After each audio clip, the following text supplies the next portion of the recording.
Hola,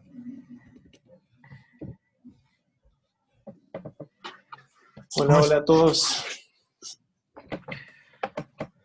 Ricardo, no sé si soy yo, pero te escucho muy bajo. No sé si soy yo o... Puede ser, veamos. ¿Ahora me escuchan todos? Yo escucho bien. Sí. Bueno, nosotros somos, yo soy Ricardo, ahí está Bernardo, somos los ayudantes este semestre de diseño y análisis de algoritmos. Y hoy tenemos la primera ayudantía. El enunciado, ¿vieron el enunciado? ¿Alguno lo leyó antes? Está en la página web del profe. Sí. Vamos a grabar. Ya estamos grabando, de hecho, la ayudantía y la vamos a subir. Ya no era necesario leer el enunciado, pero igual Ujú. es bueno de Sí. repente.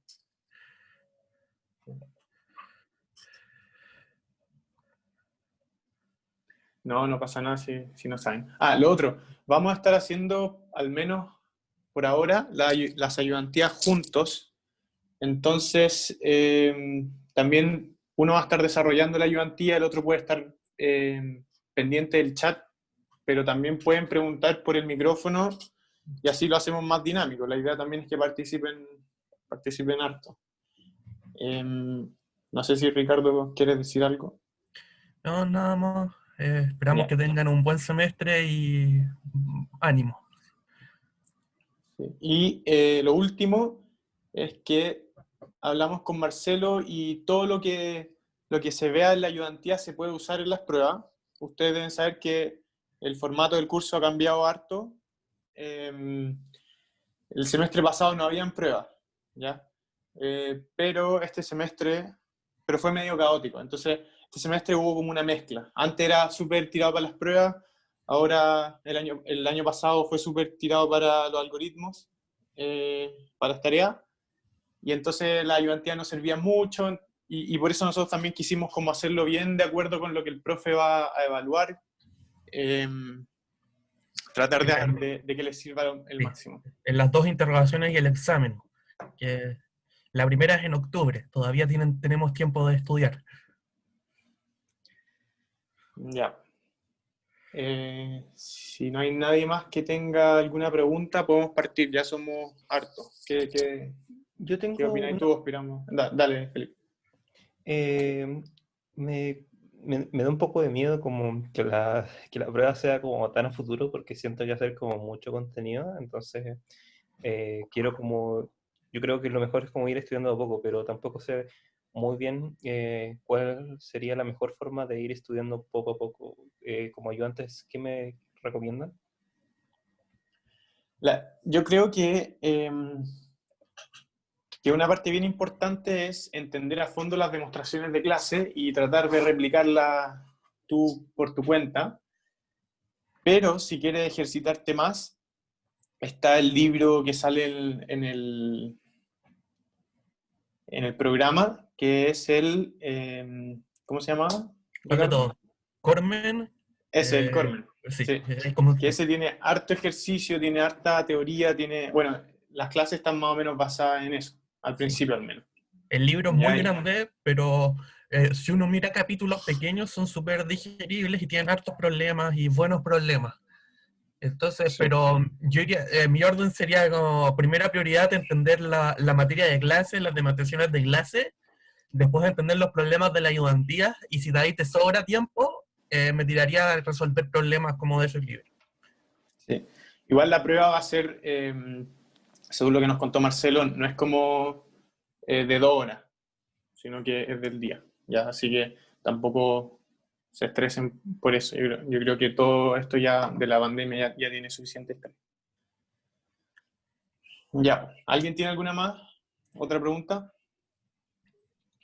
Que yo, ¿tienen alguna idea como la dificultad que van a tener las pruebas, como considerando que hay pruebas y tareas? Porque yo, por lo que he leído, todos meten miedo que este es como el ramo imposible de la carrera con las pruebas.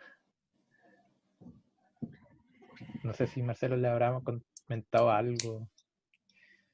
No, pero Mira, sí, dale. Es que en verdad, bueno, nosotros dos conocemos bien a Marcelo y no sé qué decir porque no pone problemas difíciles como de malo,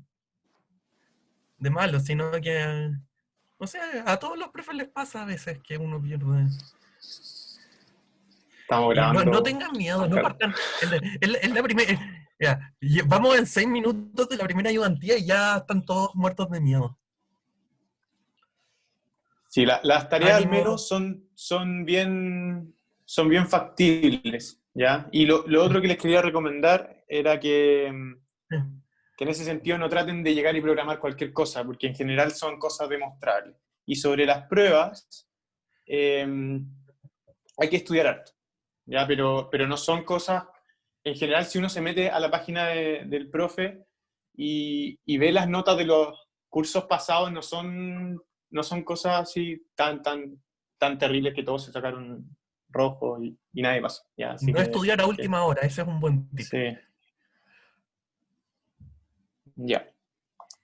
Si nadie tiene más dudas, yo voy a empezar a compartir pantalla. Ya, pantalla.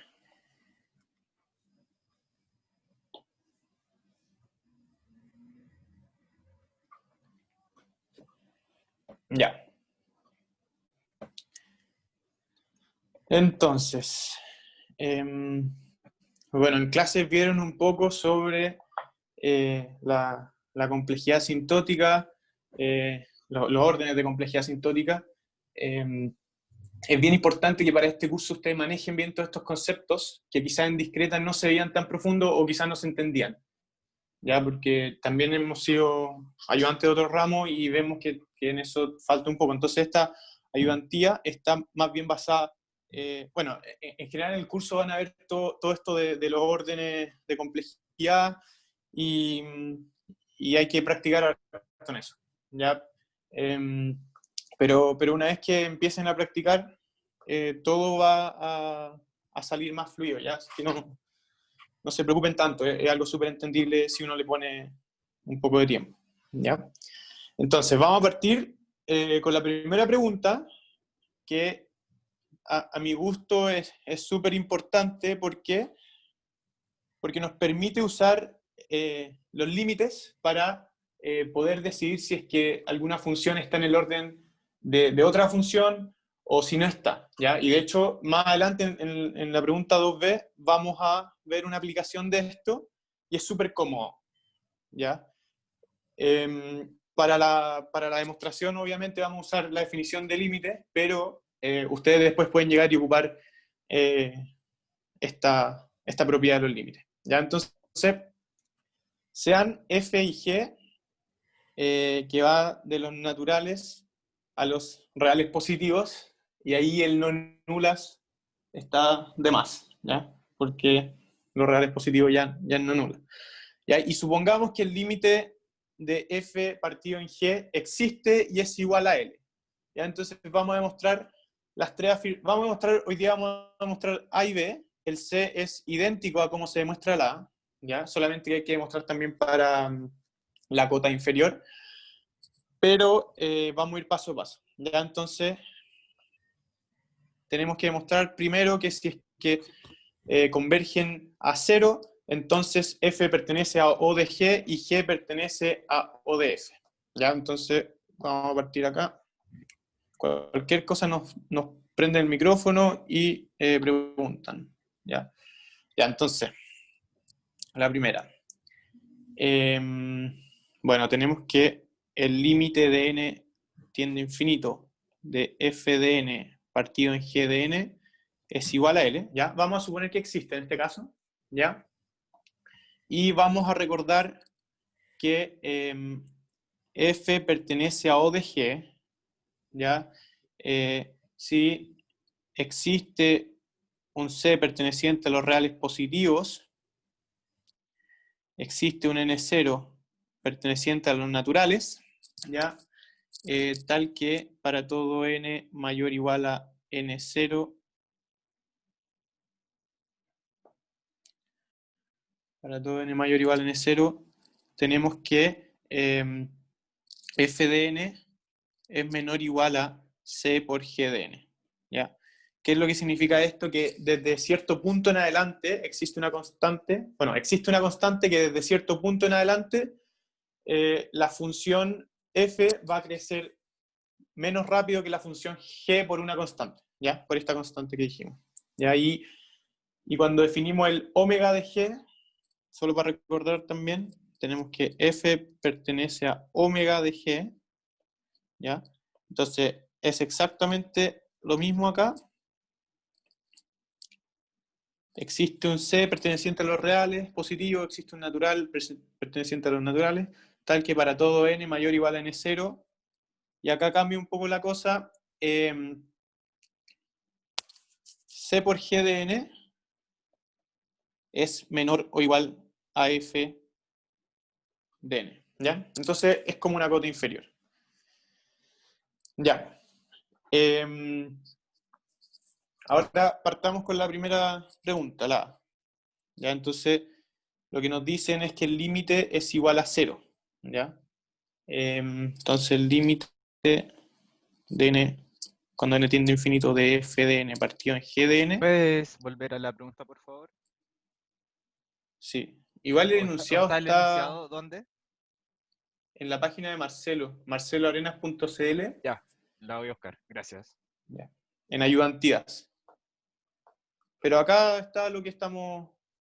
Voy a copiar igual lo que tenemos que hacer, ¿ya? Tenemos esto, existe, y tenemos que demostrar que si pasa esto de acá, entonces vamos a tener que f pertenece a O de G y G no pertenece a O de F. ¿Ya? Ya. Entonces, como les dije, vamos a usar la definición de límite para las sucesiones, ¿ya? Entonces, a modo recordatorio, la definición de límites para sucesiones, cuando el L es menor a infinito, vamos a tener que límite n tiende a infinito de a sub n es igual a L, si solo si para todo epsilon mayor a 0 existe un positivo que depende del epsilon, ¿ya? Tal que para todo n mayor o igual a este n sub epsilon se va a cumplir que, bueno, voy a ponerlo acá, a sub n menos L están a una distancia menor que epsilon, ¿ya? Entonces, si yo hago suficientemente grande el n, el a sub n se va a parecer harto al epsilon, ¿ya? Y esto para todo epsilon. ¿Ya? Entonces, en nuestro caso, tenemos que nuestro L es igual a 0, ¿ya? Entonces, en el A tenemos que L es igual a 0, y vamos a tener entonces que para todo epsilon mayor a 0,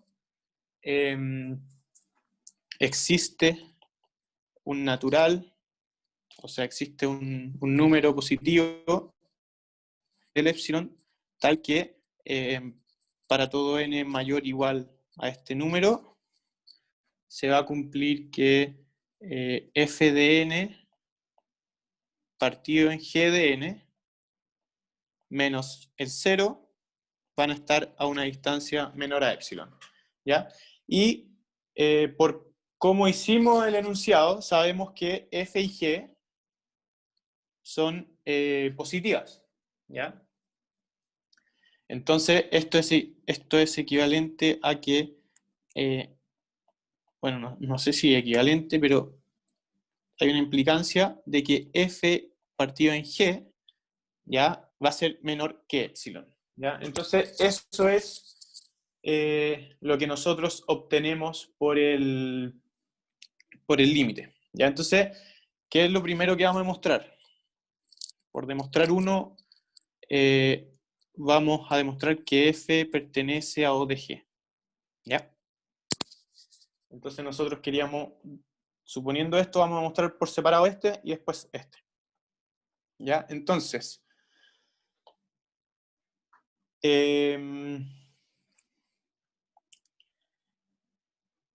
Bueno, esto se cumple, esto de acá, se cumple para todo epsilon mayor a 0.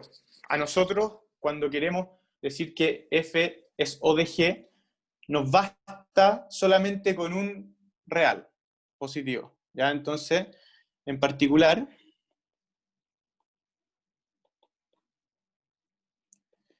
tomamos epsilon igual a C perteneciente a los reales positivos cualquiera, ¿ya?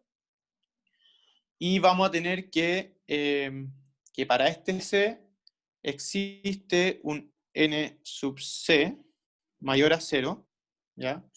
Porque acá, como esto se cumple para todo epsilon, nosotros hacemos epsilon igual a C, y acá el n sub epsilon es el n sub C, ¿ya? Entonces, existe un natural, o sea, un número positivo, tal que para todo n mayor o igual a n sub c, se va a cumplir que f de n partido en g de n es menor que epsilon, que en nuestro caso es c, ¿ya?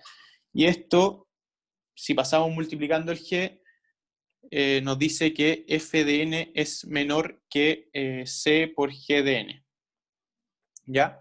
Y bueno, como es menor, entonces en particular vamos a tener que f de n es menor o igual que c por g de n, ¿ya? Entonces, si se fijan, acá es que existe un c perteneciente a los reales positivos, existe un n0 perteneciente a los naturales, ¿ya? Podemos definir n0 igual a el techo de n sub c, ¿ya?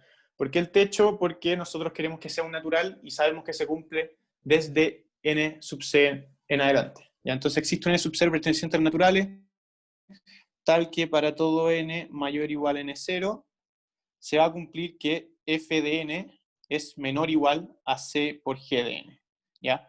Y con eso entonces demostramos esta primera parte, ¿ya? Porque esta es la definición de que f pertenezca a O de G, ¿ya? Entonces, acá demostramos el 1, ¿ya? Bernardo, ¿Alguien tiene alguna duda sobre eso? ¿Sí? ¿puedes volver a repetir lo primero, de dónde había aparecido el NC y por qué habíamos tomado el techo? Me perdí un poco en esa parte, como que sentí como que el NC salió Ya, de la nada sí. y como que me confundí. Ya. El NC, ya. Acá en la definición de límite, nosotros sabemos que para todo epsilon existe un n sub epsilon, ¿verdad? ¿Sí? Entonces, si nosotros, por ejemplo, fijamos epsilon igual a 1, va a existir un n sub 1. Entonces, si tenemos epsilon igual a 1, existe un n sub 1. ¿Por qué? Porque para todo epsilon mayor a 0 vamos a tener un n sub epsilon, ¿ya? Y luego, lo que yo digo, y después esto es como muy parecido, después de esto, acá sale que para todo n mayor o igual a n sub epsilon. Pero lo que nosotros necesitamos, en verdad, es que exista un C perteneciente a los reales positivos,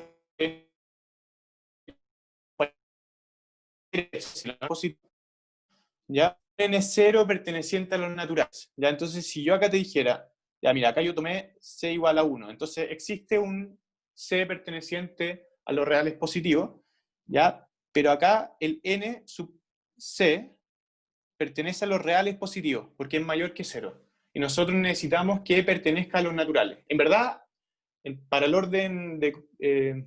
para complejidad asintótica no importa en verdad si es natural o real, uno siempre puede hacer el techo, y acá lo que obtenemos es que NC pertenece a los naturales. ¿Ya? ¿Se entendió un poco más? ¿De dónde saqué el Sí, ahora me queda mucho más claro. natural? Muchas gracias, Ya. Fernando, mucho más claro. Genial. Ya, discúlpame por hacerlo tan rápido. Ya. Lo bueno Una es que pregunta. vamos a estar haciendo esto harto. ¿Sí? ¿Vas a subir esto que está, este notebook que está sobre el que estás escribiendo? No lo íbamos a subir, pero si lo necesitan igual, yo no voy a hacer todas las preguntas, voy a hacer las dos primeras. Si lo necesitan igual lo puedo mandar por el grupo de Telegram. porque es más ¿Dónde informal. está ese link Em, de Telegram? Mándenselo usted, entre los Ya. compañeros y yo. Gracias. Ya. Ya, entonces, ahora nos falta demostrar que, bueno, ya demostramos esta parte de acá. Nos falta demostrar que G no pertenece a ODF. ¿Ya? Disculpa, Entonces, por demostrar, ¿sí? en el último paso, ¿cómo pasaste de la desigualdad estricta al menor o igual? Porque cuando tú tienes, por ejemplo, que A es menor a B, tú tienes también que A es menor o igual a B. Si tú tienes que 1 es menor a 2, entonces se va a cumplir necesariamente que el 1 va a ser menor o igual a 2. ¿Ya? Ah, ya. Perfecto, gracias. Ya. Entonces, por demostrar 2, va a ser que G no pertenece a ODF. Creo que eso era lo que había que mostrar. Sí, ya. Entonces, ¿cómo vamos a demostrar esto? Vamos a demostrar por contradicción. Entonces, por contradicción, supongamos que G sí pertenece a ODF. ¿Ya? Entonces, ¿qué es lo que significa esto? Bueno, esto pasa así solo si existe un C perteneciente a los reales positivos, existe un N0 perteneciente a los naturales, tal que para todo N mayor o igual a N0 se va a cumplir que G de N es menor o igual a C por F de N. ¿Ya? Eso es solamente la definición. ¿Ya?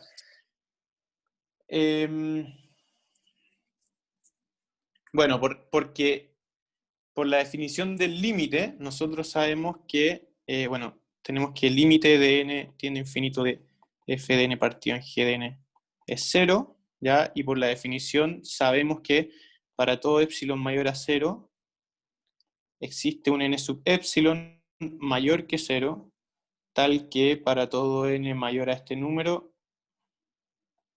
se va a cumplir que bueno, ya sabemos que f de n partido en g de n es menor que epsilon. Acá me salté los pasos que hicimos antes, que al final es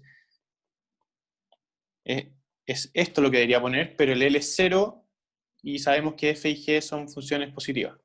¿Ya? Entonces sacamos el valor absoluto. Ya. Entonces, ¿qué es lo que tenemos acá? En particular, bueno, esto es equivalente a decir que f de n es menor a epsilon por g de n, ¿ya? Desde un n sub epsilon en adelante, ¿ya? Y esto funciona para cualquier real, como habíamos dicho antes, podríamos haber escogido el 1, epsilon igual a 1, o cualquier cosa, ¿ya?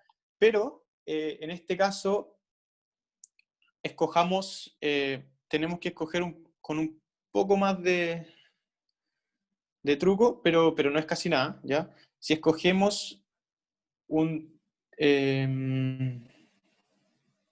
a ver.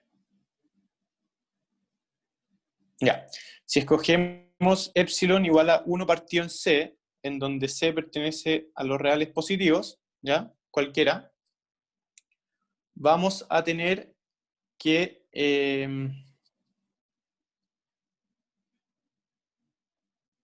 dame un segundo.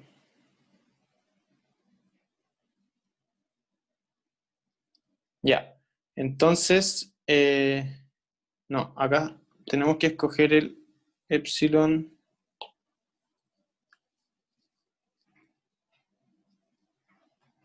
Ya. Entonces, tenemos... queremos... Tomamos epsilon igual a 1 partido en C.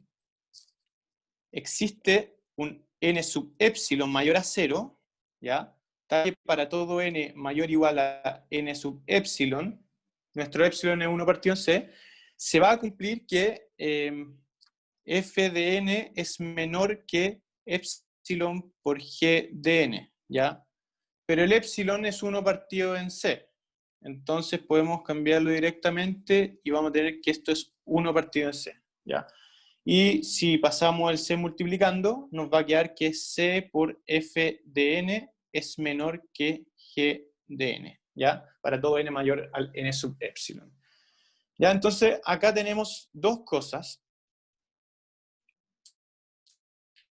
Y ¿ya? Entonces tenemos esta parte de acá, que es que g pertenezca a O de f, y tenemos esta parte de acá, ¿ya? Entonces la idea es que nosotros tomamos este mismo c, porque acá sabemos que existe un c en los reales, y escogemos el epsilon que sea 1 partido SC, ¿ya? Y de esta forma vamos a poder generar la contradicción, porque si tomamos, por ejemplo, porque de acá tenemos que g de n es menor o igual a c por f de n para todo n mayor o igual que n0, ¿ya? Por esto de acá arriba, ¿ya? Y por acá tenemos que c por f de n es menor estricto que g de n para todo n mayor o igual a n sub epsilon, y en nuestro caso el n sub epsilon es el n o sea, n sub 1 partido en c, ya que es un real en particular,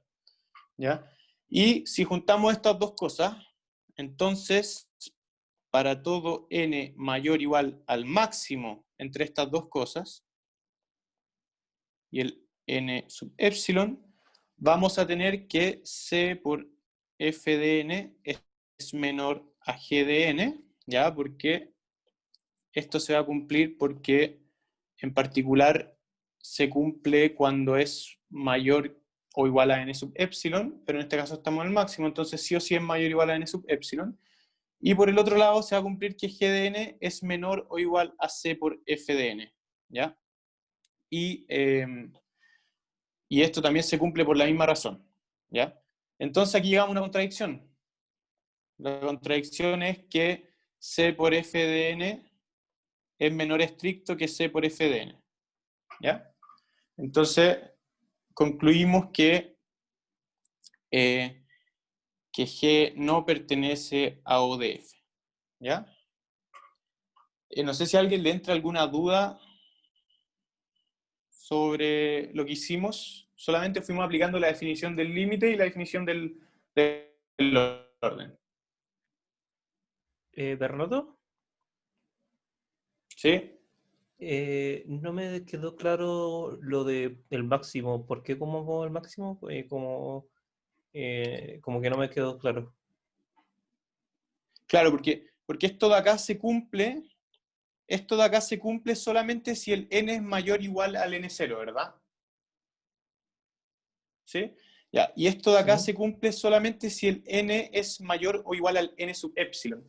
Y nosotros queremos juntar estas dos cosas, pero no las podemos juntar en cualquier parte. Tiene que ser solo donde se cumplan las dos condiciones, ¿ya?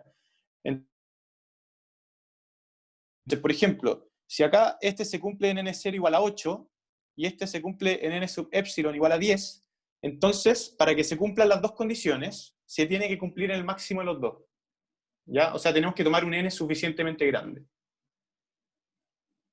Ah, ya, perfecto. Me queda mucho más claro. Ya, genial. Ya. Entonces, eso con la A. Y ahora la B, tenemos que el límite es infinito, ¿ya? Y queremos demostrar algo como opuesto. Queremos demostrar que G pertenece a O de F y F no pertenece a O de G, ¿ya? Esto, al final, si el límite es infinito, es porque el F de n creció mucho más rápido que el G de n, ¿ya? Y antes lo que pasaba era que el G de n crecía mucho más lento, ¿ya? O sea, digo al revés, perdón, que el f de n, antes el f de n crecía mucho más lento, porque esto se va a infinito y así se va todo a cero. ¿Ya? Entonces, ya. La B,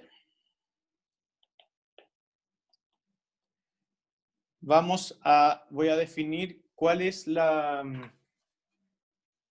límite cuando algo tiende a infinito, ¿ya? Entonces, primero pongo qué queremos demostrar. por demostrar que el límite de n tiende a infinito de f de n partido en g de n es igual a infinito, si existe, entonces g pertenece a O de f y f no pertenece a O de g, ¿ya? ¿Y cuál es la definición del límite que tiende a infinito? Pongámoslo así. Ya, entonces, límite de n tiende a infinito de una sucesión es igual a infinito si solo si se cumple que para todo m mayor a 0 existe un n sub m mayor a 0, ¿ya? Tal que si tengo el n suficientemente grande, se va a cumplir es mayor que L. Y tengamos uno en ese sentido. Quizás ya lo vieron, pero igual hace bien cuestionarse las definiciones. Lo que esto nos dice es que, bueno, si es que el límite de una sucesión se va a infinito, es que en ningún lugar va a converger como para siempre, ¿ya? Entonces, si yo tomo cualquier número, por más grande que sea, desde algún n sub m en adelante, voy a tener que la sucesión va a pasar este número, ¿ya? Entonces, esa es como la intuición, pero claro, no es necesario que se aprendan estas definiciones de límite ahora, sino, bueno, yo tampoco me la recordaba tanto porque no la uso, pero el resultado es importante. Así que, ya. Entonces, por demostrar uno, lo que queremos demostrar es que G pertenece a O de F. ¿Ya? Entonces, esto es más o menos lo mismo que hemos estado haciendo. ¿Ya? Entonces, tenemos que para todo m mayor a 0 existe un n sub m mayor a 0, tal que para todo n mayor igual que n sub m, vamos a tener que se cumple que la sucesión supera el número m. ¿Ya? Y si nosotros pasamos multiplicando el g de n, vamos a tener que f de n es mayor que... bueno, si pasamos multiplicando el g de n y pasamos dividiendo el m, vamos a tener que 1 partido en m por f de n es mayor que g de n, ¿ya? Y entonces vamos a tener que g de n es menor que 1 partido en m por f de n. Yo solamente cambié el sentido de las cosas.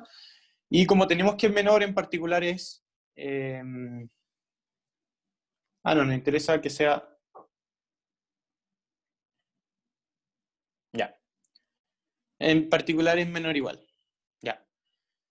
Entonces, ahora, ¿qué es lo que tenemos que hacer nosotros para que G pertenezca a O de F? Tenemos que encontrar un real tal que desde cierto natural en adelante se cumpla, de hecho, exactamente lo que sale acá. Entonces, ya lo tenemos casi listo. Porque tomamos C igual a 1 partido en M, cualquiera perteneciente a los reales, ¿ya? O mejor dicho, con M perteneciente a los reales, ¿ya?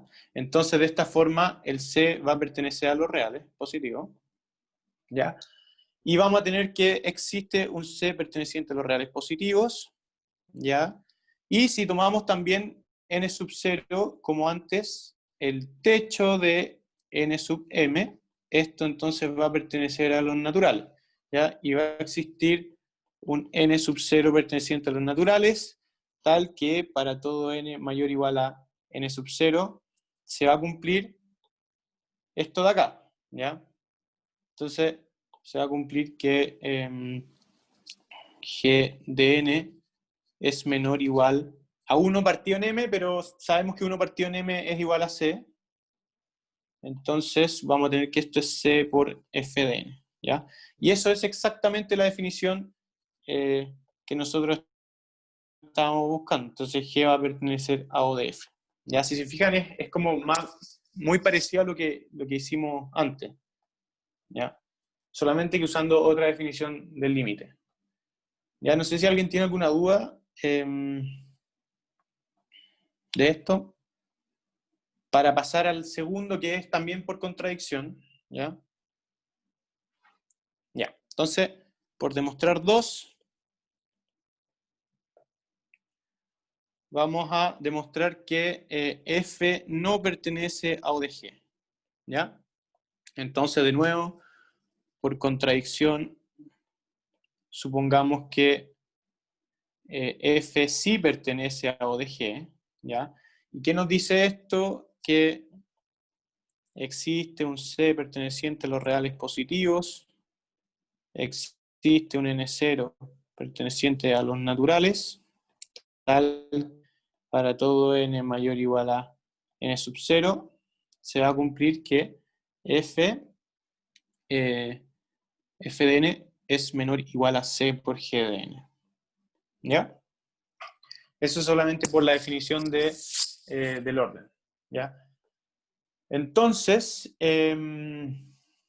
bueno, nosotros sabemos que, porque tenemos que el límite, entonces sabemos que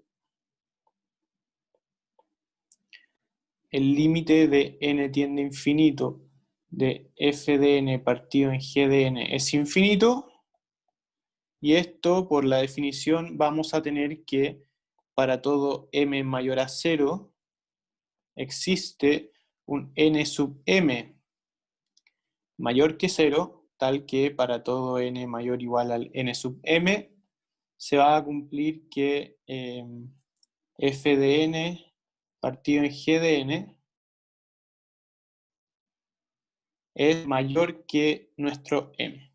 ¿Ya? Y bueno, en particular,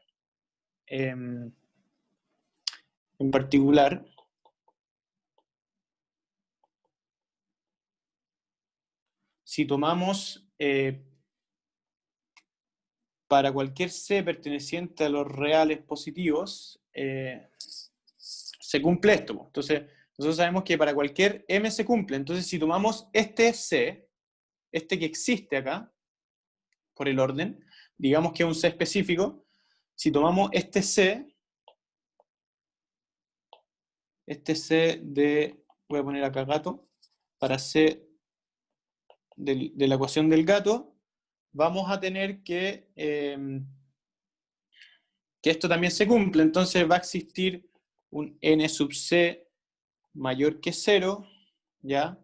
Tal que para todo n mayor o igual al n sub c se va a cumplir que f de n partido en g de n es mayor que c. ¿Ya? O podemos cambiar el orden. Bueno, esto es lo mismo que decir que c es menor que f de n partido en g de n. ¿Ya? Ya, pues entonces, ¿qué es lo que tenemos ahora? ¿Cómo concluimos la contradicción? Es haciendo exactamente lo mismo. Nosotros tenemos que para todo n mayor a n0 se cumple esto acá, ¿ya? Entonces tenemos, bueno, en particular tenemos que para todo n mayor o igual a n0 se va a cumplir que f de n es menor o igual a c por g de n, ¿ya? Que si pasamos dividiendo el g, nos va a quedar que f de n partido en g de n es menor o igual que c, ¿ya? Y por esta parte de acá, vamos a tener que para todo n mayor o igual al n sub c, vamos a tener que el c es menor estricto que f de n partido en g de n, ¿ya? Entonces, usando el mismo argumento del máximo de antes, para n mayor o igual que el máximo entre n sub 0 y nc, vamos a tener que f de n es menor a g de n o sea, partido en GDN menor o igual a C por la primera parte, por esta parte de acá, porque el N0 es porque el máximo entre N0 y NC, ¿ya? Y por esta parte de acá vamos a tener que C a la vez es menor que FDN partido en GDN, ¿ya? Y esto claramente es una contradicción, porque nos dice que esta división es menor a sí misma, ¿ya? Y eso no es así, ¿ya? Si se fijan, es lo mismo que hicimos antes. Yo les recomiendo que igual le echen una mirada, porque seguramente lo entendieron, y si les quedaron dudas, bueno, pueden preguntar o verlo después, ¿ya? Pero con esto demostramos el segundo que queríamos demostrar, ¿ya? Y ahí terminamos B, ¿ya? Y, bueno, antes de seguir, no sé si alguien tiene alguna duda. Ya. Entonces, el C lo vamos a dejar propuesto porque es exactamente lo mismo y es como bien latero, en verdad. Pero el C lo pueden hacer con este de acá, ¿ya? Entonces, esto lo vamos a dejar propuesto. ¿Ya? Pero es lo mismo, ¿ya? Y un ejercicio interesante que se puede hacer es, por ejemplo, mostrar que el logaritmo pertenece a O de n a la epsilon para todo epsilon mayor que 0. ¿Ya? O sea, por más chico que sea nuestro epsilon, el logaritmo de n desde algún punto en adelante crece más lento que el n a la epsilon. Lo cual es bastante tedioso de hacer, como con la definición del orden en complejidad asintótica. ¿Ya? Con esto sale inmediato. Uno usa el L'Hopital y sale, ¿ya? Bueno, vamos a pasar entonces, si no tienen más dudas, ¿alguien tiene más dudas? Ya. Entonces vamos a pasar a la pregunta 2, que tiene que ver con el teorema maestro, que es un resultado súper importante, porque al final permite sacar la complejidad de una función de inmediato. ¿Ya?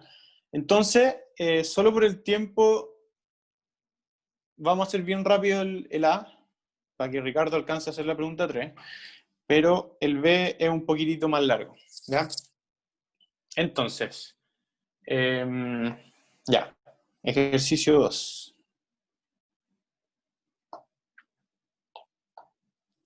Entonces, ejercicio 2, vamos a tener el A. Tenemos que la ecuación de recurrencia es algo del estilo como... Ahí faltó cuando el n era igual a 0. Esta parte no estaba, pero A por T de n partido... Perdón. 2 por T de n partido en 4 más raíz de n cuando n es mayor que 0. Ya, eso es lo que sale en el enunciado. Ya, y si ustedes se acuerdan, que no tienen que acordarse, en verdad, pero esto es el teorema maestro. ¿Ya? Entonces, lo que nos dice es que si tenemos una ecuación de recurrencia de esta forma, si nosotros podemos identificar el A, el B y el f de n, y vemos que cumple alguna de estas condiciones, entonces directamente nosotros podemos decir esto de acá. ¿Ya? Entonces, ¿cómo es la forma que nos dice que el teorema maestro? El teorema maestro nos dice que T de n, si es de la forma C para n igual a 0 y A por T partido en B más f de n, podemos empezar a ver si funciona algo. ¿Ya? Ojo que acá esto, el n partido en B puede ser el piso, puede ser el techo, y puede ser sin nada, ¿ya? Pero se puede usar con cualquiera de esas tres, ¿ya? ¿Alguien tiene alguna duda sobre el teorema maestro o algo antes de que comencemos?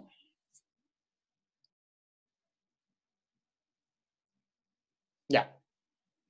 Entonces, ¿qué es lo que tenemos que hacer acá? Es identificar qué es el A, qué es el B y qué es el f de n en esta parte y compararlo con el teorema maestro. ¿Ya? Entonces, para nosotros el A va a ser igual a 2, el B va a ser igual a 4. ¿Ya? Tenemos que el A igual a 2, el B igual a 4 y el f de n es raíz de n, que podemos escribirlo como n elevado a un medio. ¿Ya? Ya. Segundo, ¿qué es lo que nos dice el teorema maestro?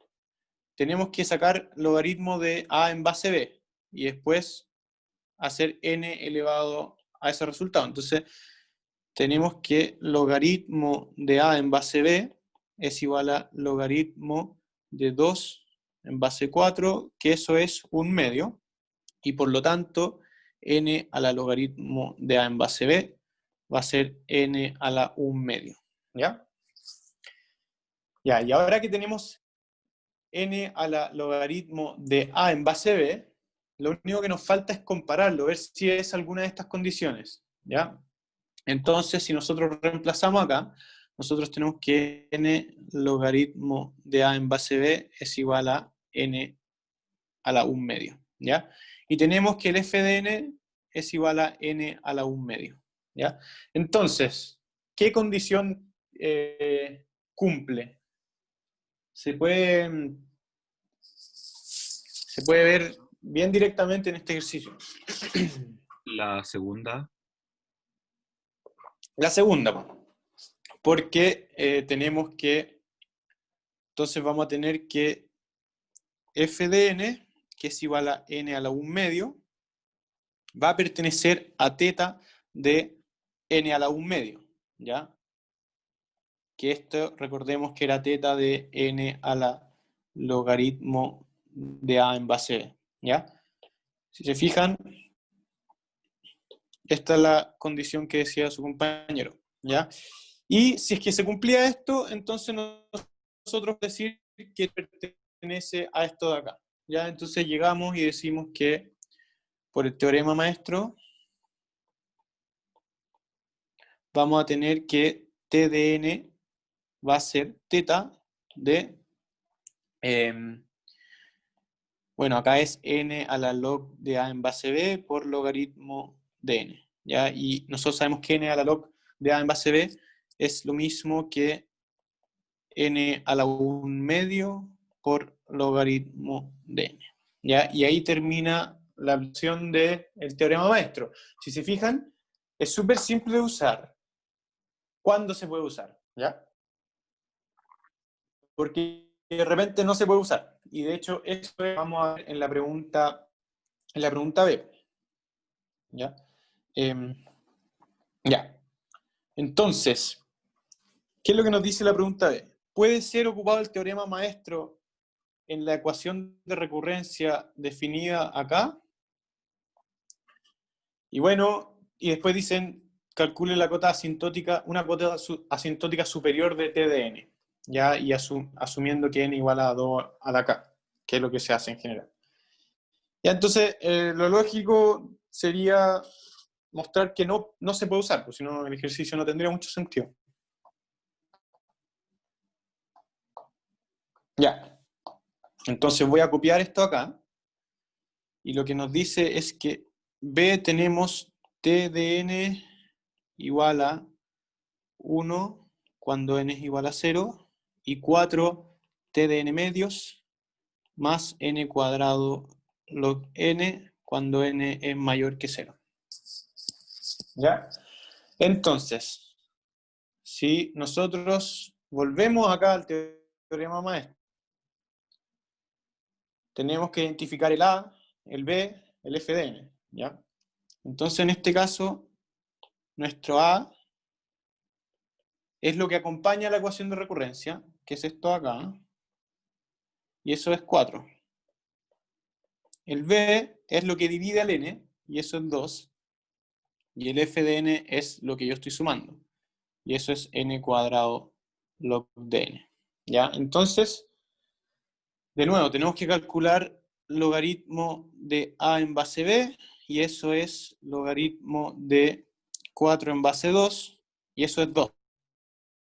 ¿Ya? Porque 2 elevado a 2 es 4. Y entonces vamos a tener que n elevado al logaritmo de a en base b va a ser igual a n al cuadrado. ¿Ya? Y entonces tenemos que usar n al cuadrado y ver si se cumple alguna de estas condiciones. ¿Ya? Bernardo, Bueno, antes de seguir, ¿sí? hay algo que me genera mucho ruido, que en el teorema maestro dice que como la segunda condición tiene que ser n mayor o igual a 1, y nosotros estamos ocupando n mayor o igual a 0. ¿Es idéntico? ¿Es lo mismo? No, sí, sí. Es que acá puse mayor estricto, entonces es lo mismo. Ah, ya, perfecto, ya. Solo tenés esa duda. Ya. Sí, bueno que salgan esas dudas ahora. Ya. Entonces, tenemos que ir probando cada condición a ver si se cumple. ¿Ya? Entonces, ¿qué es lo que nos dice la condición 1? Ya, la condición 1 es f de n, que es igual, en este caso, a n cuadrado log de n, pertenece a o de n al cuadrado menos epsilon, ¿ya? Eso es lo que sale acá. Esto es n al cuadrado, perdón. Esto es n al cuadrado y acá tenemos el menos epsilon, ¿ya? Entonces, tenemos que preguntarnos si es que se cumple esto, ¿ya? Y, bueno, esto a primera vista no se cumple. Y a segunda y a tercera y a todas las que hayan. No se cumple, ¿por qué? Porque acá tenemos un término n cuadrado y acá no nos alcanza ni siquiera para el n cuadrado. Entonces, si uno tiene, por ejemplo, nosotros sabemos que si c es mayor que d, entonces n a la c, bueno, y perteneciente a los reales, positivo, digamos, n a la c no va a pertenecer a o de n a la d, ¿ya? ¿Por qué? Porque eso estaría diciendo que como que las constantes crecen súper rápido. Nos podríamos quedar acá y demostrarlo por definición, pero no creo que valga la pena. Ahora, si ustedes quieren demostrar que esto en verdad no se cumple, demuestren esto por contradicción, ¿ya? Pero a simple vista uno dice ya, esto obviamente que no cabe acá, porque acá ya tenemos n cuadrado, esto también crece rápido, y acá ni siquiera tenemos n cuadrado. ¿Ya? Entonces la condición 1 no se cumple. ¿Ya? La condición 2 nos dice, es la del teta. ¿Ya? Entonces la condición 2, f de n, que es igual a n cuadrado log n, pertenece a teta de n Una cuadrado. pregunta, ¿Sí? no me quedó. ¿Demostraste que no se podía para la condición 1? ¿No vale como un argumento simple? Sí, vale con un argumento simple. Pero Ya. se puede demostrar formalmente. Pero nos vamos a demorar 5 Ya, minutos ya, más. entiendo. Sí. Gracias. No. Esto se ve. Es como que una constante, no sé, por ejemplo, que C no pertenece a. Perdón. Que N no pertenece a O de C. ¿Ya? Es como algo Pero que uno en ya. teoría uno lo tiene que demostrar en una prueba, por ejemplo. Sí, pero uno no se va a demorar tanto. Se va a demorar 5 minutos más. Ya, Pero acá nos falta vale. un ejercicio. Gracias. Y también para la condición 2 voy a hacer lo mismo. Entonces, para la condición 3 lo voy a mostrar porque es un poco más complicado y no es tan como fácil a la vista, pero para la condición 2, por ejemplo, acá tenemos un término n cuadrado y tenemos un log n. Entonces, aquí al final lo que estamos diciendo es que si es que, por ejemplo, si n cuadrado log n perteneciera a O de n cuadrado, porque como pertenece al teta, en particular pertenece al O, entonces el 1, el O de 1 como que crece muy rápido y de alguna forma tendríamos que el log de n pertenece a O de 1, ya que es una cosa que sabemos que no es. Pero esa es más o menos la intuición. Si uno quiere demostrarlo, uno dice ya mira, supongo que n cuadrado log n es menor o igual a c por n cuadrado para todo n mayor o igual a un n0. ¿Ya? Se me va este n cuadrado, y esto lo que me dice es que el logaritmo de n crece más lento que una constante, y eso es una cosa que no funciona, ¿ya? Pero así es la demostración, no es más que eso, ¿ya? Hagámoslo simple. Y ahí la condición 3, que es más complicada, que no es tan simple a la vista, es preguntarnos si f de n, que es n cuadrado log n, pertenece a omega de n cuadrado más epsilon, ¿ya? Y aquí como que se empieza a complicar un poco la cosa. El epsilon puede ser súper chico, no sé, ¿ya? Entonces, bueno, acá nosotros vamos a necesitar un poco más de argumento. Entonces vamos a suponer por contradicción, entonces la demostración de esta, demostración de condición 3, entonces supongamos por contradicción que vamos a suponer por contradicción que n cuadrado log de n pertenece al teta de n cuadrado más epsilon. ¿Ya? Entonces, lo que vamos a llegar es una contradicción, y entonces vamos a concluir que tampoco pertenece a esta condición. ¿Ya? Entonces, por definición, tenemos que, si esto se cumple, entonces existe un C perteneciente a los reales positivos, existe un n0 perteneciente a los naturales, tal que para todo n mayor o igual a n0 se cumple que C por n elevado a 2 más epsilon es menor o igual que n cuadrado log de n. ¿Ya? Ya. Entonces, si nosotros cambiamos un poco las cosas, esto es lo mismo que decir que n cuadrado más epsilon es menor o igual a 1 partido en c por n cuadrado por log de n. ¿Ya? Si se fijan es lo mismo, pasamos dividiendo el c. ¿Ya? Y esto, y si hacemos que c sea 1 partido en c, vamos a tener que esto es igual a c' por n cuadrado log de n. ¿Ya? Entonces, vamos a tener que existe un c' perteneciente a los reales positivos, que es el 1 partido en c.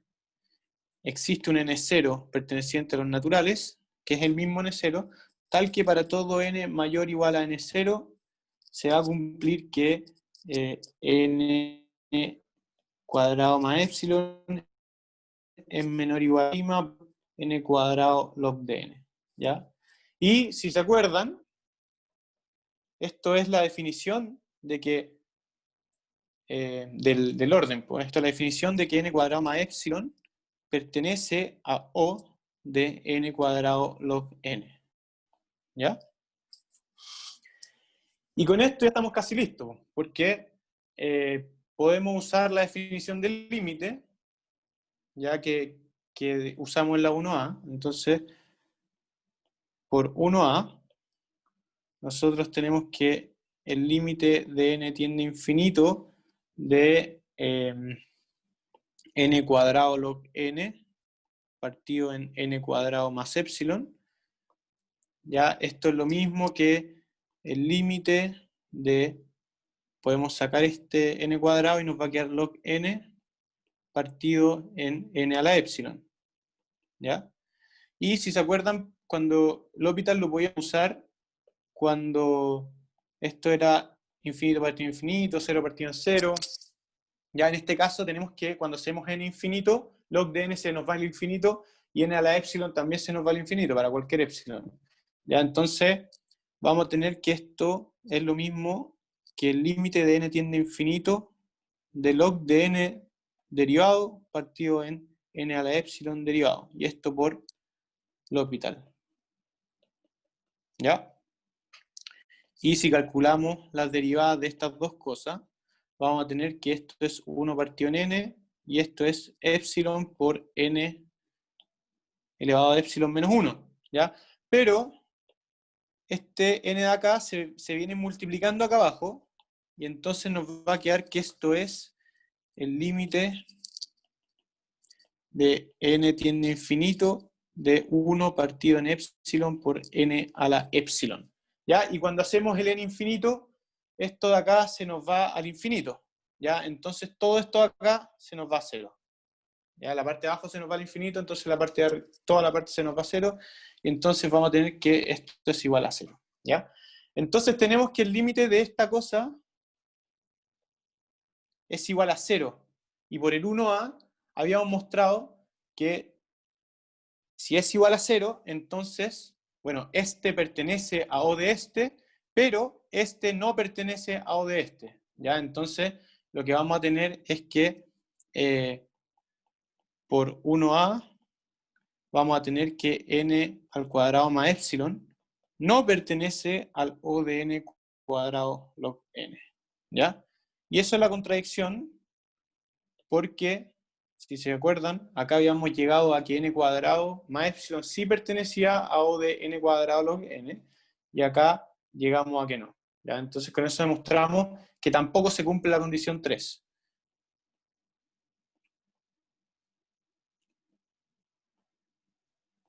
Una pregunta. ¿Sí? ¿Qué pasa si no tengo la demostración de la 1A? ¿Puedo usar un argumento similar? Sí. Es que no es O lo, tan... o O lo sea, puedo tomar como si tú conocimiento previo. en una prueba yo creo que tenéis que demostrarlo. No es tan obvio, Ya. no es como de las cosas que te listan, así como que n...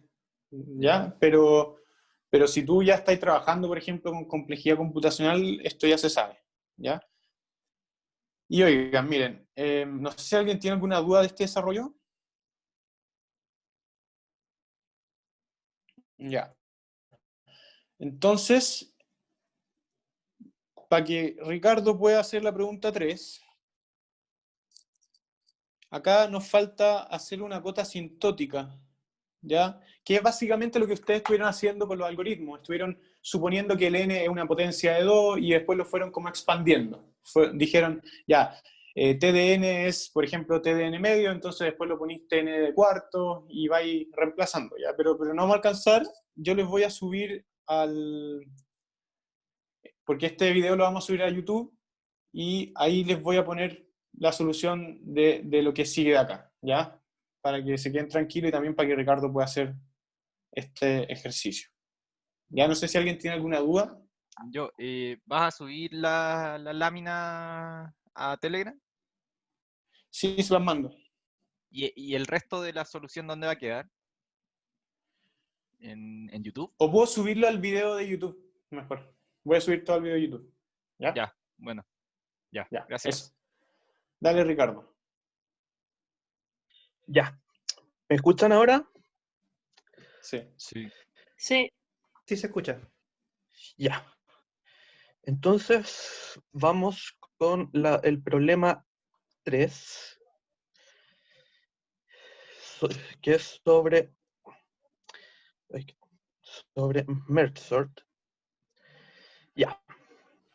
Un ejemplo clásico de un algoritmo de tipo dividir para conquistar es merge sort, o ordenamiento por mezcla, así lo llama Marcelo, el cual fue creado por von Neumann en el 45. Seguramente ya lo han visto en alguna otra ocasión. Y este algoritmo tiene una complejidad asintótica de n log n, y es un ejemplo clásico de dividir para conquistar. Ya, el primero, ¿se ve? ¿Ven mi pantalla? Se ve blanco. No sé si tu pantalla está en blanco. Se ve en blanco. No está en blanco.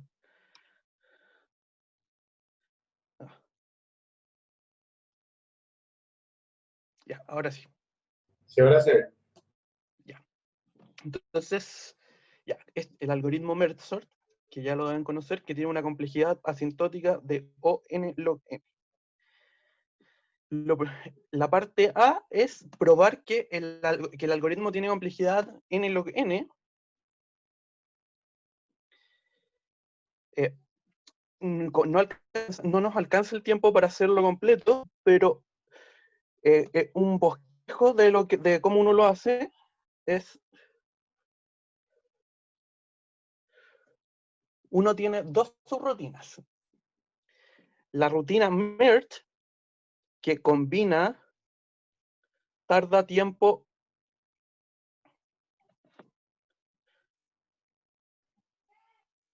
ODN. Y la rutina, y uno cuántas veces baja, uno lo hace, uno divide el caso de tamaño n en un caso de tamaño parte entera de n medios y otro, perdón, no, techo de n medios y otro piso de n medios. Entonces, ¿cómo es mi recurrencia? La recurrencia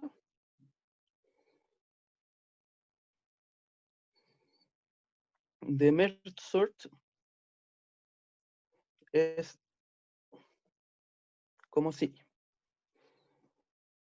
T de n es igual a T del techo de n medios más T de el piso de n medios más algo que es del orden de n. Entonces, propuesto para ustedes, con el teorema maestro deben ser capaces de probar que T de n pertenece a O de n log n. Y un hint ahí sería, bueno, juntar esas dos ecuaciones de recurrencia.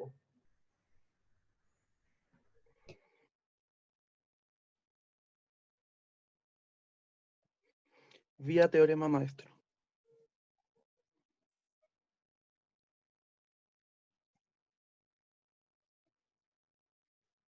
Vimos unos similares en clases, creo. El mismo, quizás. O sea, pero más simplificado. Vieron uno muy parecido. Ya, vamos con la B. Sea A de 1 a n un arreglo de números diferentes si tenemos que el índice i es menor que el índice j y el elemento y el iésimo elemento del arreglo es mayor al jésimo elemento del arreglo, decimos que el par i, j es una inversión de A. Y nos piden las 5 inversiones de ese arreglo.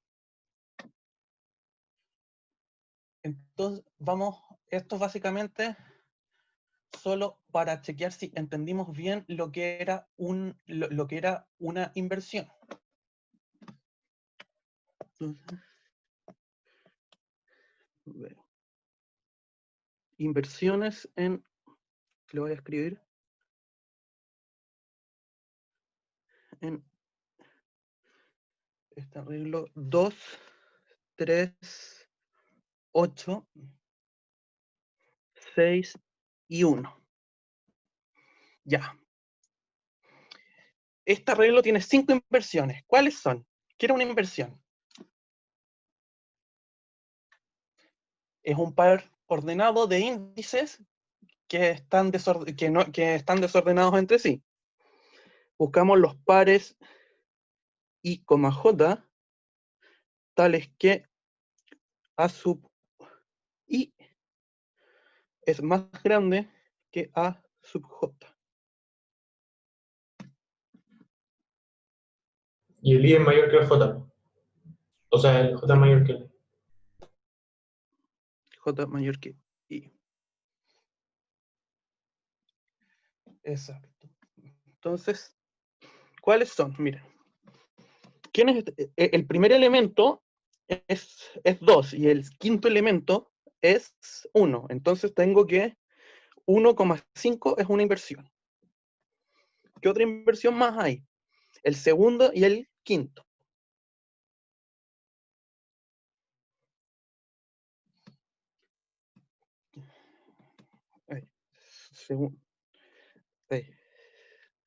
El segundo y el quinto. Las inversiones se denotan por los índices, no los valores.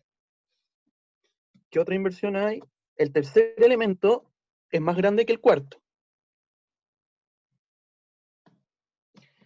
¿Qué otra inversión hay? El tercer elemento es más grande que el último. ¿Y qué otra inversión hay? El cuarto elemento es más grande que el último.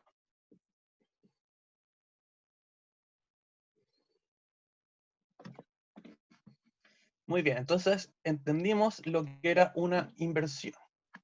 Ahora la siguiente parte es: ¿qué arreglo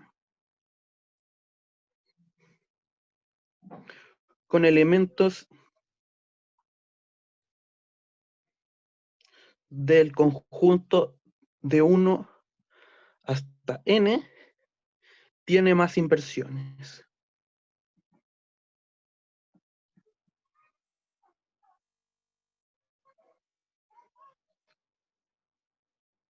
¿Y cuántas tiene?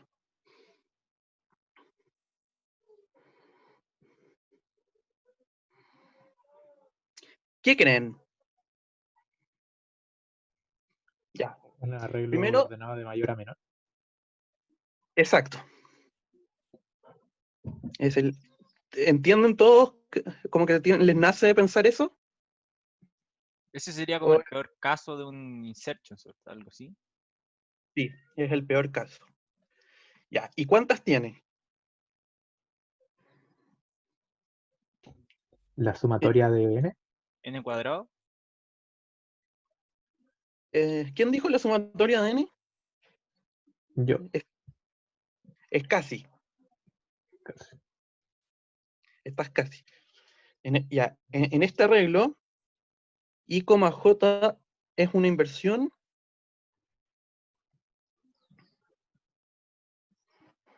La sumatoria de n menos 1. Sí. Ahora, todo es la sumatoria de n-1, pero se puede ver como n sobre 2, que te da el mismo resultado. Para todo I, J, tal que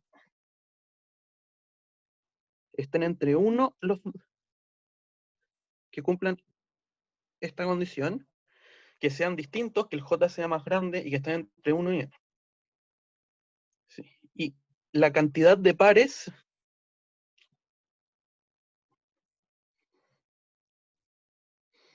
I, J entre 1 y n es n sobre 2. Y n sobre 2 es n por n-1 medios, que también es también la sumatoria de n-1. Muy bien. Ahora vamos a la parte importante, que es la parte D. De un algoritmo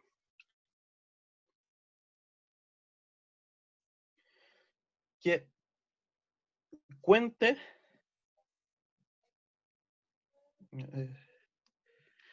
el número de inversiones en tiempo n log n.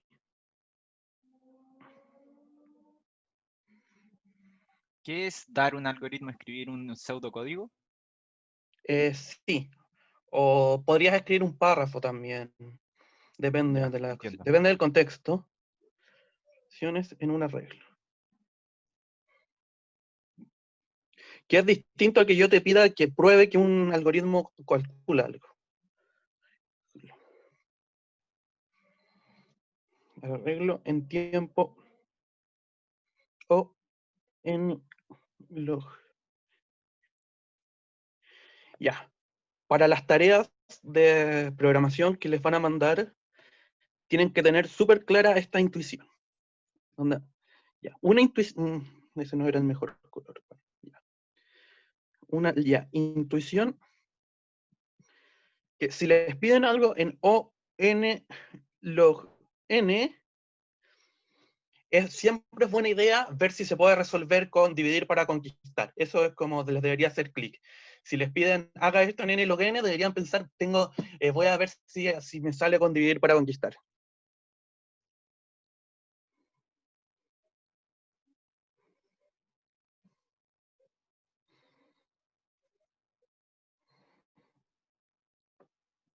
Esa intuición la tienen que tener súper clara. Ya. Y el otro hint es modificar merge sort.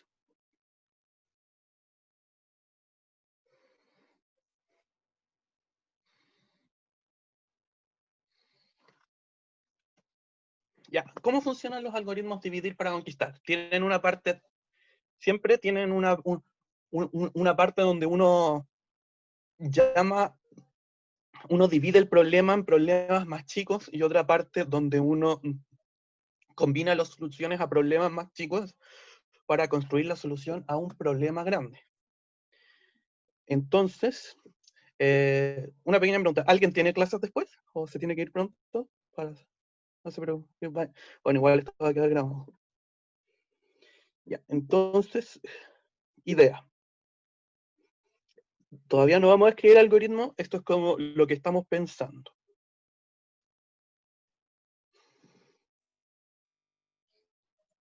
¿Qué pasa si divido A, que es un arreglo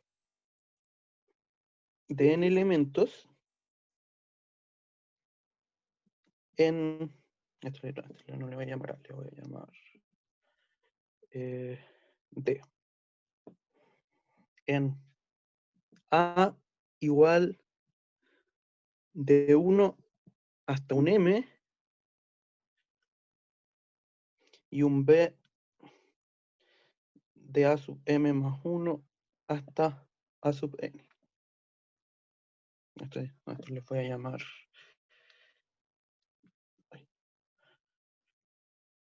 Esto le voy a llamar V. B sub M más 1 hasta B sub N. ¿Qué creen? Si yo pudiera resolver los casos más pequeños, ¿qué haría? ¿Cómo se ve? ¿Qué pasa si yo supiese cuántas inversiones hay en mis casos pequeños?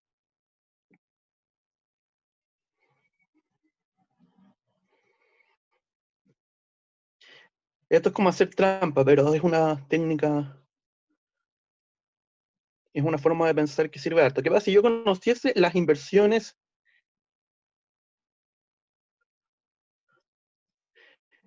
en A y en B? ¿Qué pasa si mágicamente alguien me dice A tiene 3 inversiones y B tiene 2? Si yo quiero las inversiones del que es la unión de los dos, ¿cuáles son? ¿Cómo son? ¿Nadie tiene una idea? No Las inversiones en A y en B más las que hay entre A y B. Ya, pero las que hay entre A y B son tienen una estructura muy particular. Solo me faltarían las inversiones donde un elemento es de A y el otro es de B.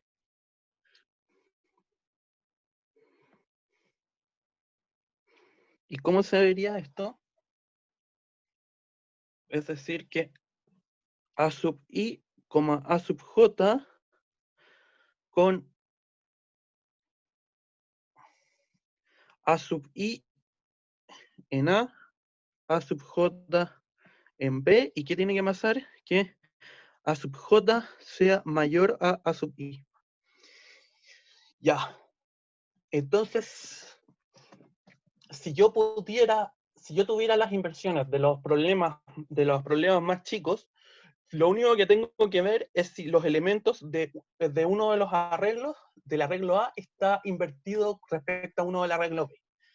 Y eso sería muy fácil si los arreglos A y B estuvieran ordenados. ¿Y podemos hacer eso en tiempo n log n? Sí, porque esto eh, eh, ya sabemos que entonces nuestro algoritmo va a partir de merge sort, pero va a hacer más cosas. Vía, Es como si hicieras un merge sort y le agregaras un contador por cada operación que haga. exacto, esto es lo que vamos a hacer. Ya.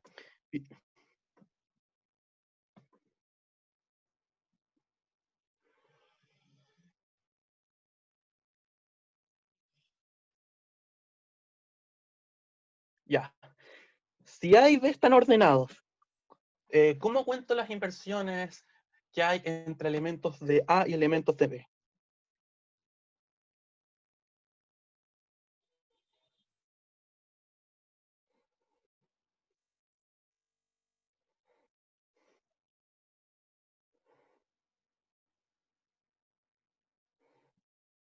¿Alguna idea?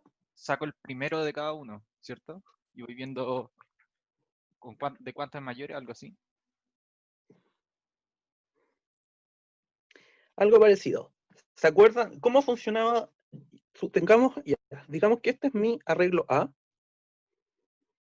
este es mi arreglo B, y lo que yo voy construyendo es un arreglo C.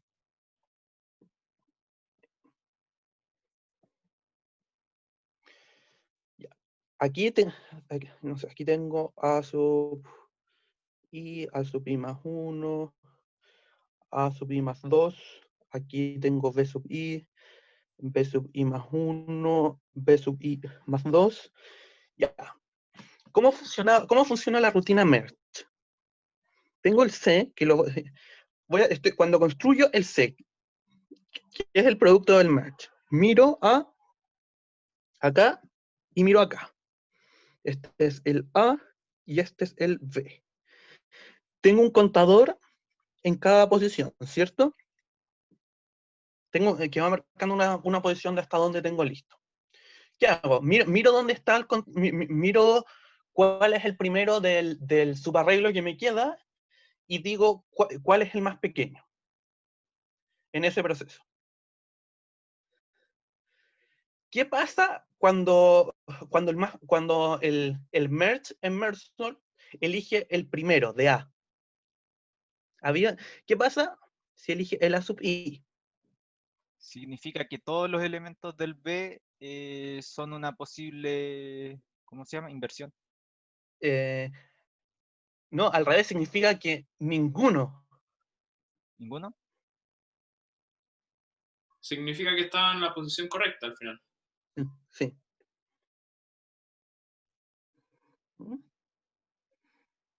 No hay inversiones en esta parte, en esta iteración. ¿Qué pasa si elijo algo de B? Significa que todos los que quedan en A son inversiones. Exacto. Llevo contado hasta acá, llevo contado hasta acá, este es el A, este es el B. ¿Qué pasa si escojo un... Entonces, como cada vez que paso de un array al otro, algo así. ¿Qué pasa si escojo este, B? ¿Qué sucede? Resulta que B es menor que todos los que me quedan en A. A sub I más 1. Entonces, ¿cuántas inversiones tengo? La cantidad de elementos que me quedan en A.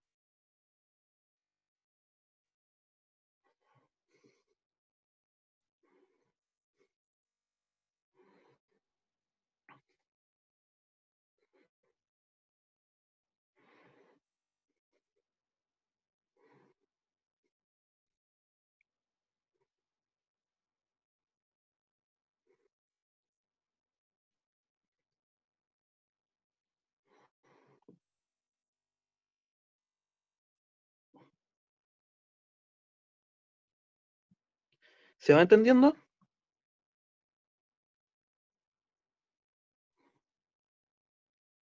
Es como cada vez que paso de un array al otro. O sea, si estoy sacando elementos Sí, de A, saco uno y después saco otro de A, significa que está en la posición correcta. Pero si paso a B, sí. significa que entonces tengo tantas inversiones como números quedan en Elementos A. que quedaban en A. Ya. Sí.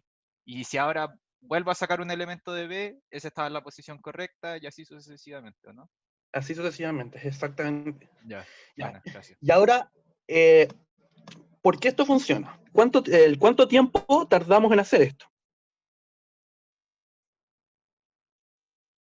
Equivalente a merge sort, pero más como unas Es merge sort operaciones, más un cortador, así que sí, o de uno más. es igual a la rutina merge, pero con un contador.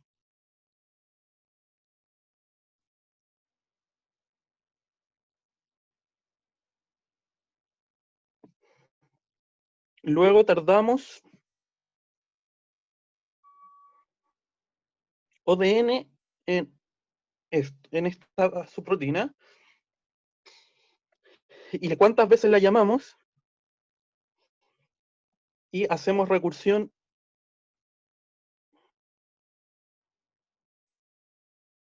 llamando al piso y al techo. Ya. Entonces, está claro la idea intuitiva. Ahora, ahora escribimos el pseudocódigo nomás. No sé cuántos quedan porque se acabó el tiempo, si quieren que lo escriba o se los mando. Entonces, vamos a hacer, ya, el pseudocódigo sería algo así. Vamos a hacer una rutina que se llama merge y contar, que va a recibir dos listas A y B. ¿Y qué es lo primero que vamos a hacer? Vamos a mantener un puntero. Bueno, ustedes podrían deducir el pseudocódigo desde este razonamiento, pero igual los voy a escribir ahora. Ya, hay que mantener un puntero en cada lista.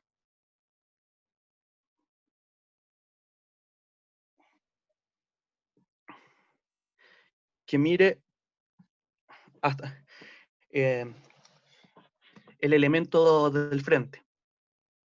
A esto me refiero el último que no hemos procesado. ¿Alguna duda de... Ahora queda escribirlo nomás, pero alguna duda del razonamiento? ¿Qué más tenemos que hacer? Mantener variable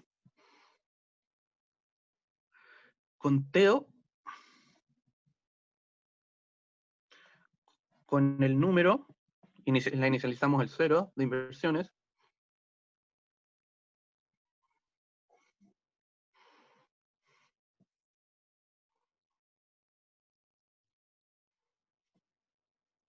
Ya, ¿y qué más?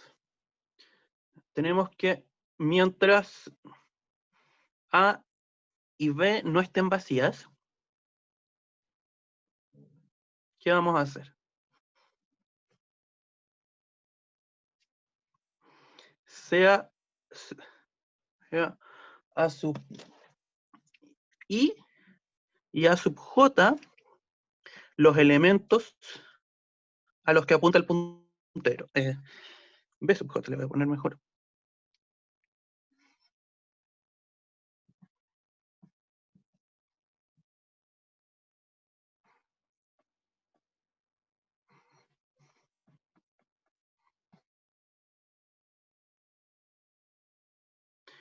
Añadir el menor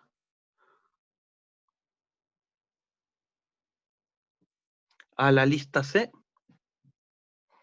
que es la fusión.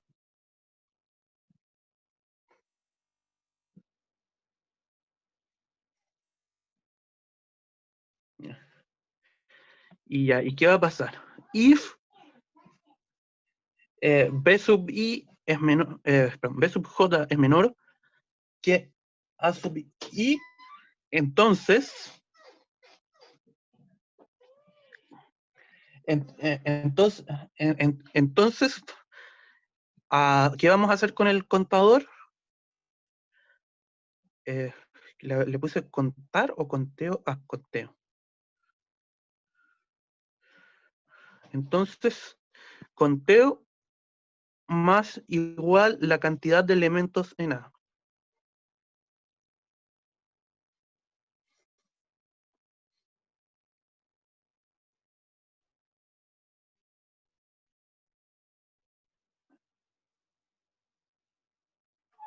Y avanzar, después de todo esto, avanzar el puntero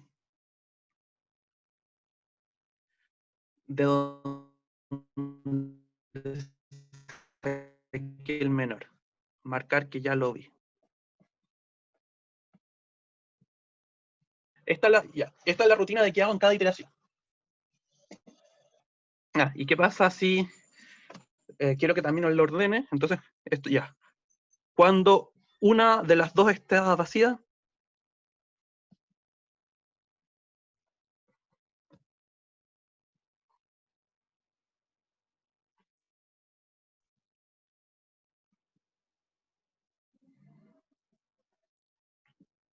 agregar el resto de la otra a los.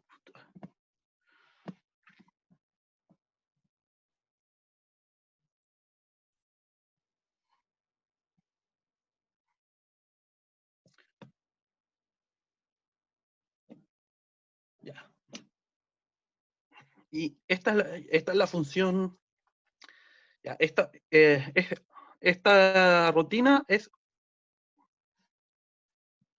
ODN. Esta es la parte merge. Y la otra rutina, la donde esto está, es, a ver, vamos a llamarla ordenar y contar de una lista. Y tiene que tener un caso base. If L tiene solo un elemento, no puede tener inversiones, entonces retorno 0.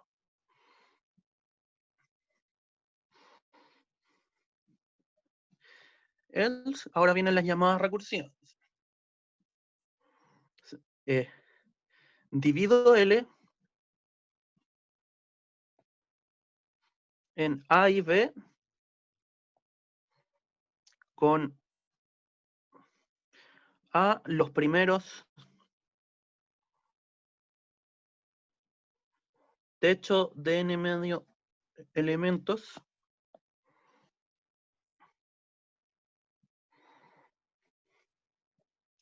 y B los otros piso de n medios elementos.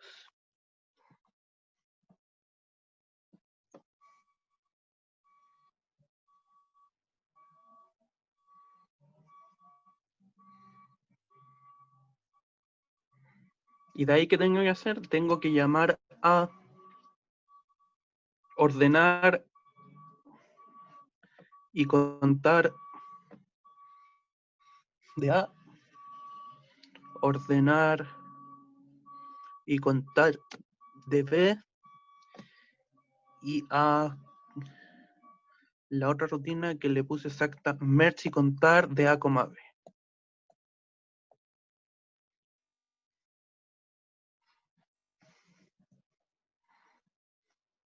Ya. ¿Queda claro más o menos? ¿Alguna duda? ¿Sí? ¿Siguen ahí? Hola. Sí, se escucha, se escucha. Sí, se escucha, se escucha. Entonces, ya. Bueno, entonces esta fue la ayudantía de hoy. Nos pasamos un poquito en la hora, pero no ha causado problemas. Con las cosas que quedaron pendientes de la pregunta 2, ¿van a quedar como agregadas al final del video? ¿O? No, lo que yo voy a hacer va a ser subir lo que escribí y ahí va a estar la solución. Ah, ya, va a estar escrita. Ya, sí, gracias. escrita. Ya, dale. Al Chao. mismo link del video. Ya, chao, que les vaya bien. Gracias. Ricardo, guárdate ese, notebook para poder subirlo también. Sí, sí. Lo guardé. Ya, bacán. Voy a Está pausar la guardado. grabación.